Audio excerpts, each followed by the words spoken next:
Hello बेटा जी। जैसा कि आज आप देख पा रहे होंगे distance of a point and from a line. अगर आपको एक पॉइंट यानी पी कोऑर्डिनेट कोई दे दे और एक लाइन की इक्वेशन से आपको डिस्टेंस निकालनी पड़े, तो क्या आप एक पॉइंट से डिस्टेंस निकाल सकते हो? क्या आप एक पॉइंट से डिस्टेंस निकाल सकते हो? उसका एक फॉर्मूला होता है जिसे मैं प्रूव करने की जगह अभी आपको याद करा रहा हूँ। उससे कुछ क्वेश्चंस क्रिएट करके दिखाऊंगा जिसे आप अच्छे से समझने की कोशिश करना। क्या आप सभी तैयार है? बोलो हाँ। जैसे कि यस स्क्रीन पे सर। आपको दिख रहा होगा distance of a point from a line, यानी अगर आपको एक पॉइंट दे दे, सपोज x1 y1, और एक जनरल इक्वेशन ऑफ लाइन दे दे। लाइन की इक्वेशन से जब भी डिस्टेंस निकालने की बात आती है तो बाय डिफॉल्ट परपेंडिकुलर डिस्टेंस निकालने की बात होगी, क्योंकि ऐसे तो डिस्टेंस अनगिनत पॉइंट से निकल सकती है, यहाँ से भी, यहाँ से भी, यहाँ से, यहाँ से भी। पर जब भी वो सिर्फ एक सिंगल डिस्टेंस बोलेगा तो बाय डिफॉल्ट परपेंडिकुलर डिस्टेंस निकालेंगे। और परपेंडिकुलर डिस्टेंस निकालने के लिए फॉर्मूला जो लगेगा, उसके लिए आपको इक्वेशन का पता होना बहुत जरूरी है। A x plus B y plus C is equal to zero. तो सबसे पहले अगर आपको कोई भी इक्वेशन ऑफ लाइन दे दे तो लेफ्ट हैंड साइड पे रखना सारे आर्बिट्रेरी कांस्टेंट को, जनरल फॉर्म को। डिस्टेंस निकालने के लिए फॉर्मूला लगाना D A x one plus B y one plus C divide by root A square plus B square. जैसे इसे एक एग्जांपल से समझते हैं। सपोज मैंने आपसे बोला find the distance between a point, find the distance of a point 2, 3 and from a equation of from a line 5x minus 4y plus 7 is equal to 0। यानी आपको एक पॉइंट दे रखा है 2, 3। Find the distance of a point from a line, मतलब एक point से distance निकालनी है एक इक्वेशन से। और इक्वेशन क्या दे रखी है आपको? 5x minus 4y plus 7 is equal to 0। Clear? तो सबसे पहला काम आप क्या करेंगे? कंपेयर करेंगे ए एक्स प्लस के B y plus C is equal to 0 से। जब आप A x plus B y plus C is equal to 0 से कंपेयर करोगे तो ए की वैल्यू क्या आएगी? 5। बी की वैल्यू क्या आएगी? -4। लेफ्ट हैंड साइड पे जैसा हो सी वैसा लेना, अगर प्लस का है तो प्लस का लेना, माइनस का है तो माइनस का लेना। मतलब जो फॉर्मूले में मॉडुलस क्यों लगाते हैं? मॉडुलस हम इसलिए लगाते हैं क्योंकि distance can not be negative, distance कभी भी नेगेटिव नहीं हो सकती। तो जब भी आपको डिस्टेंस निकालने की बात आए, भगवान न करे कभी फॉर्मूला मतलब हमारा क्वेश्चन की कैलकुलेशन गलत हो जाए, कम से कम फॉर्मूले के तो मार्क्स मिलेंगे। इसलिए फॉर्मूला लिख के करा करो। A x one plus B y one plus C divide by root A square plus B square.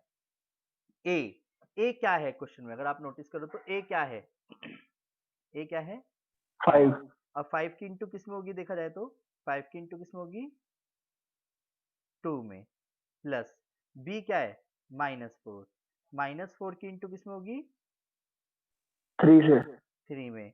और जैसा हो लेफ्ट हैंड साइड जैसा हो कांस्टेंट उसी तरीके से लिखना। अगर ये माइनस का होता तो माइनस का लिखता, प्लस का है तो प्लस का लिखूंगा।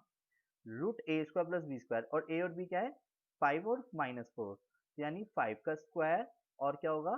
-4 का स्क्वायर। ये क्लियर है? बोलो हाँ। तो 10 -12 plus 7, 25 plus 16 is equal to 10, 17 minus 5 divide by root 41। तो यूनिट लिखना मत भूलना। क्या लिखना मत भूलना? यूनिट। यूनिट अगर हमारे को नहीं पता हो तो हम यूनिट इस तरीके से लिख दिया करेंगे। क्लियर है? बोलो हाँ। Yes sir. अगर वेट एक काम करें, पहले एक क्वेश्चन मैंने करा है, अब मैं आपको 2 3 क्वेश्चन दे रहा हूँ, पहले आप सभी प्लीज करना। ठीक है? और डिस्टेंस निकालनी है। Find the distance between a point and equation of line. अब वो पॉइंट और इक्वेशन ऑफ लाइन क्या है मैं यहाँ पे मेंशन कर देता हूँ, और प्लीज सभी करना और आंसर मैच करेंगे। ठीक है? 3, -2, -1, -3, -4, 5। इक्वेशन है 5x प्लस के 3y minus 4 is equal to 0। 2x plus के 3y प्लस के 5 इज इक्वल टू 0। और 4x प्लस के 3y इज इक्वल टू 7। फटाफट इस इक्वेशन में distance between point and equation of line निकालिए, देखते हैं किसका आंसर सही आता है। देन इसके बाद एक नया कॉन्सेप्ट सीखेंगे जस्ट अभी। एक बार ट्राई कीजिए, फिर मैं आप सभी को आंसर्स मैच कराऊंगा, ठीक है। जब भी मैं ये कहा करूँ क्वेश्चन करो तो वीडियो को पॉज करके क्वेश्चन को तसल्ली से करके फिर सॉल्व किया करो। बेटा जी, जैसा कि मैंने आपको 3 क्वेश्चन दिए थे, चौथा मैंने इस बीच में ऐड कर लिया था आपको पढ़ाते पढ़ाते। तो एक बार आंसर्स लिख लेते हैं जिससे जो आप सभी ने मेरे सामने भेजा है। अक्षय भैया ने जो मेरे को पहले का आंसर भेजा है वो है 5/√34। हालांकि सभी ने भेजा है तो सबके नाम तो नहीं ले रहा मैं, कोई दिक्कत नहीं है। 6/√13 और थर्ड का आंसर है 8/5 और फोर्थ का आंसर जैसा कि आया है 16/√13। उम्मीद करता हूँ सभी के आंसर सेम आए होंगे। अगर कोई दिक्कत आई है तो वो आप मेरे को मैसेजेस में पूछ लीजिएगा।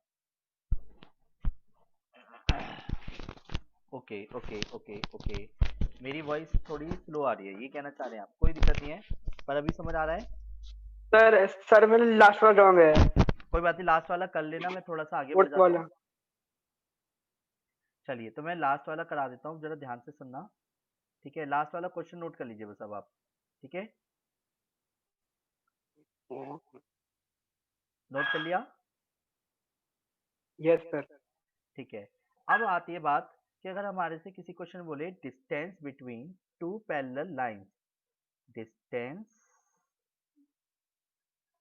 बिटवीन टू पैरेलल लाइंस, जब दो लाइंस पैरेलल हो, L1 इज पैरेलल L2, मतलब तो गिवन दो लाइंस देगा, गिवन देगा यानी फिर तो दो lines L1 such that L2 such that. तो उसकी खासियत ये होती है डायरेक्शन रेशियो, यानी कहने का मतलब जो कोफिशिएंट होते हैं एक्स और वाई के वो सेम होते हैं, बस कांस्टेंट अलग होता है। ax plus by plus c2 is equal to 0। और distance between two parallel lines का जो फॉर्मूला होगा c1 minus c2 divide by root A square plus B square होगा। क्या होगा? अब इसे एग्जाम्पल से करते हैं। जैसे उसने बोला find the distance between two lines, find the distance between two lines कैसे बोल दी उसने? Suppose 2x minus y plus 3 is equal to 0, 4x minus 2y is equal to 7, ऐसे करके बोल दी। तो करने का तरीका समझो कैसे करेंगे। सबसे पहले दोनों इक्वेशनों को अपने सामने रखो, और मैं कह रहा हूँ दोनों इक्वेशंस जो हैं क्या है? पैरेलल हैं। सर ऐसे कैसे आप पैरेलल कह रहे हो? लेफ्ट हैंड साइड ले आओ 7 को भी। डन। अगर आप नोटिस करो तो स्लोप निकाल के देखो, चलो दोनों की स्लोप जब निकालोगे ना तो स्लोप 2 आएगी दोनों तरफ से। दिखाता हूँ स्लोप निकालने का तरीका, याद है? या डायरेक्शन यानी कि एक्स और वाई के जो कोफिशिएंट हो ना, उनके जो वो हो कोफिशिएंट, उनका प्रोपोर्शन सेम होना चाहिए। 2/4 माइनस 1/-2 यानी सेम आ रहा है, तो ये पैरेलल को डिनोट करता है। अब बात आती है कि ये दोनों लाइंस पैरेलल हैं, तो पैरेलल के केस में सर ए बी तो आप कह रहे हो सेम होंगे। हाँ देखो, इक्वेशन फर्स्ट इक्वेशन सेकंड है। अगर आपको कंफ्यूजन होती है तो इक्वेशन फर्स्ट की आप 2 से मल्टीप्लाई करो, देखो क्या आएगा? 4x minus 2y plus 6 is equal to 0। देखो अब सेम आ रहा है ना, बस कांस्टेंट अलग है। या तो कभी कभी वो आपको सेम दे देगा, सेम नहीं देगा तो आप खुद से मल्टीप्लाई करके सेम कर लेना। क्लियर? तो सबसे पहले जब मैं कंपेयर करूंगा तो a क्या कहलाएगा? 4, b क्या कहलाएगा? -2, और c1 c2 किसी को भी बोल दो। जैसे c1 मैंने बोल दिया -7 को और c2 मैंने बोल दिया 6 को। पहले ये क्लियर है क्या करा है? पैरेलल लाइंस की खासियत होती है कि कोफिशिएंट सेम होते हैं एक्स और वाई के। तो जैसे कि अगर वो धोखा देने के लिए आपको एक्स और वाई के कोफिशिएंट सेम नहीं देता है तो आप सेम किसी एक कांस्टेंट से मल्टीप्लाई करके खुद से कर सकते हो, बस इस बात का ध्यान रखना, ठीक है। अब formula distance between two parallel lines का होता है c1 minus c2 divide by root A square plus B square. तो c1 क्या हो गया? -7 माइनस 6 डिवाइड बाई रूट 4 का स्क्वायर माइनस 2 का स्क्वायर। सॉल्व करके कितना आया? -13, 16 प्लस 4 20, तो 13 डिवाइड बाई 2√5 यूनिट आया। समझ बोलो हाँ? आपको समझ आ गया? एक बार प्लीज रिप्लाई कर दीजिए। Yes sir. तो उम्मीद करता हूँ आपको सारे कॉन्सेप्ट क्लियर हो गए होंगे। आज के लिए सिर्फ इतना ही है।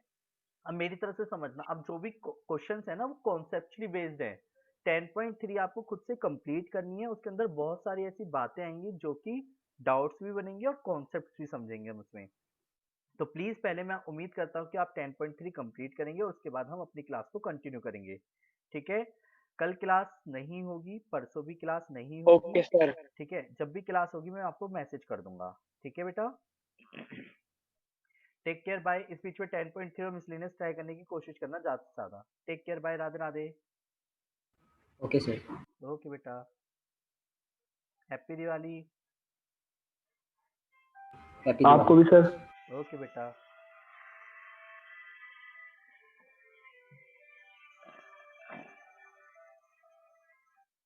हेलो, हाँ बेटा।